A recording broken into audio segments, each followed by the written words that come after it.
தர்பையை எரிய அதிலிருந்து உண்டானவர்களே இந்த 12 ஸ்ரவணர்கள்.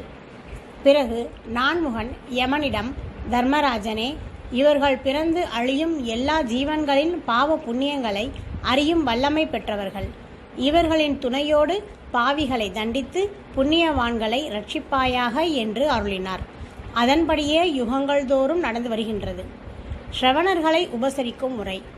12 கும்பங்களில் ஆச்சாரமாக அன்னம் தயாரித்து 12 வேதமோதும் ஒழுக்கமுடைய அந்தணர்களை 12 ஸ்ரவணர்களாக வரித்து பூஜித்து தானம் செய்தால் அவர்கள் யமபுரியில் அனைத்து நன்மைகளையும் செய்வார்கள். இவர்களின் வரலாற்றை பக்தியுடன் கேட்டாலே பாவம் நீங்கிவிடும். 12 ஸ்ரவணர்கள் சொல்ல நித்தமும் சித்திரகுப்தன் கணக்கு எழுதி கொண்டிருக்கிறான். ஜீவர்களின் பாவ புண்ணிய கணக்கு அவனால் படிக்கப்படும். தண்டனைகளை யமதர்மன் வகுப்பான். மடிந்தவர்